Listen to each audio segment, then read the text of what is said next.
dehors. C'est sur les lieux publics. Aujourd'hui, dans les cultes de la Nouvelle Alliance, on veut nous faire croire que c'est une option. Lorsque Usa a touché l'arche, je vous donne les textes de Samuel 6, 6, 7, l'arche était en déplacement, était déplacée d'un lieu à un autre, sur un chariot. C'est là où il a fait l'imprudence de toucher, alors qu'il ne devrait pas les toucher. Il y avait des personnes qui étaient désignées pour faire ce service. Lui n'était pas de service. Il a touché, il a été frappé. Il est mort. Même David a pleuré, il a dit non, cette arche-là, je ne veux plus que ça rentre dans la maison. Il a envoyé ça ailleurs.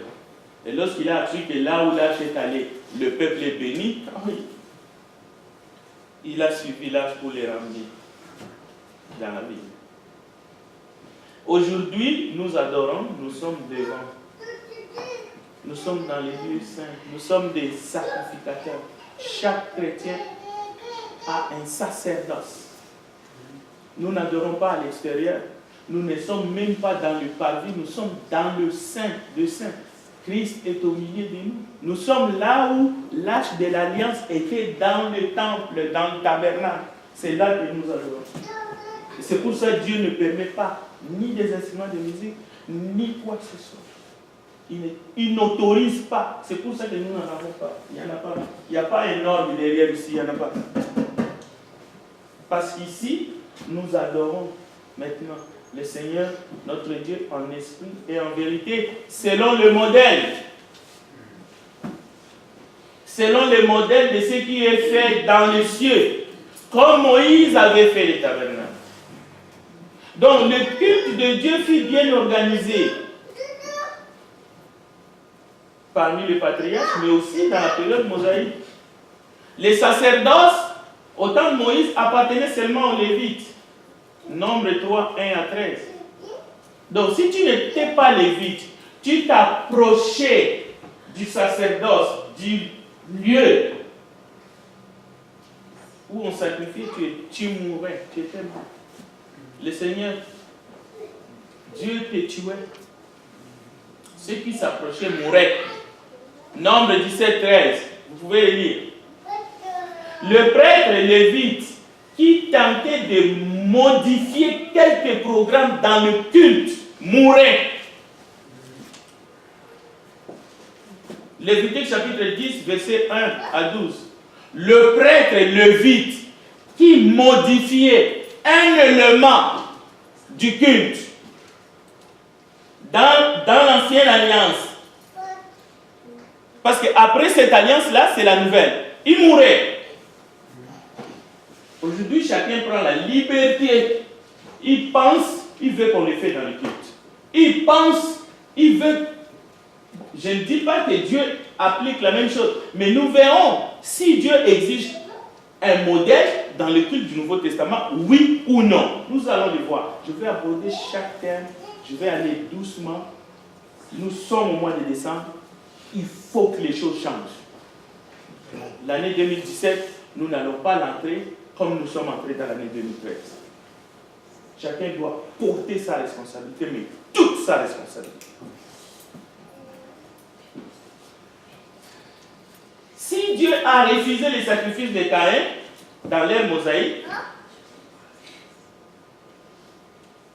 disons avant l'ère mosaïque, dans l'ère patriarcale, Dieu n'a pas tué Caïn. Mais dans l'ère mosaïque, lorsque Dieu refusait que le Lévite modifie le programme du culte, il est tué sur le champ. C'est-à-dire Dieu a une façon de s'exprimer selon chaque période. Et aujourd'hui, Dieu agit différemment. Cela veut dire que quelqu'un peut modifier un élément dans le culte. Ce n'est pas parce que Dieu ne le tue pas que Dieu la gagne. Parce que nous sommes au temps de la grâce. Mais est-ce que nous devons prêcher la vérité? Si. Parce que c'est Dieu qui va amener chacun selon le modèle de ce qui est dans les cieux. Aujourd'hui, nous adorons Dieu. Mais devant les anges, avec les anges, c'est le Saint qui sont réunis ce matin. Nous sommes devant Dieu, mes frères. Croyez-le.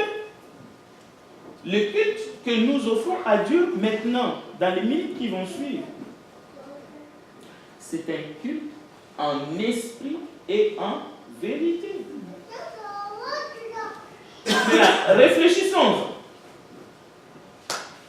Jésus-Christ est de plus en plus consulté chaque jour, plus qu'un médecin. Il reçoit des tonnes de prières. Des gens qui ont des problèmes, des gens qui recherchent et qui aspirent à la paix de l'esprit, mais aussi au bonheur conjugal, à la santé mentale, à la santé du corps. Et cela est normal, bien entendu, c'est normal.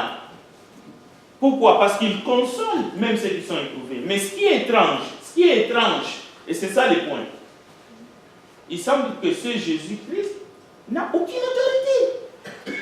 Il n'a aucune autorité. Il n'a plus aucun droit réel dans la vie de ces sujets.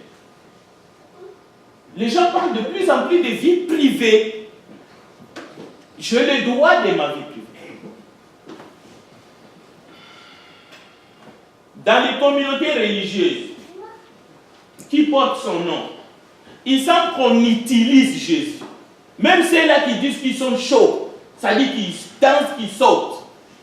Mais si vous regardez de plus près, vous vous amenez une loupe, vous allez voir Jésus est plutôt utilisé pour rentabiliser.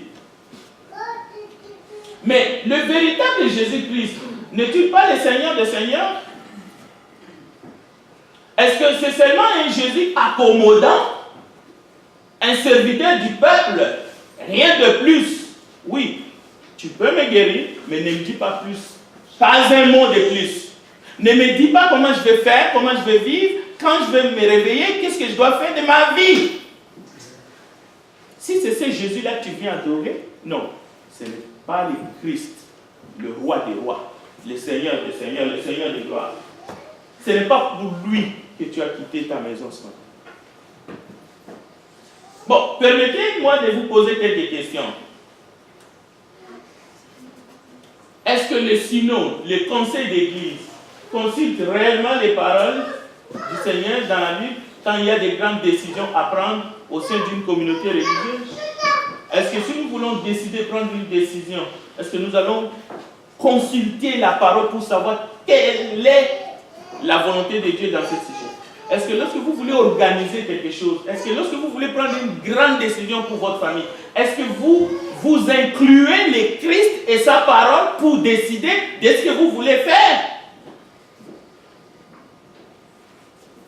Quel comité d'école biblique ou d'église consulte la parole de Dieu pour y trouver ses directives? Je parle en général.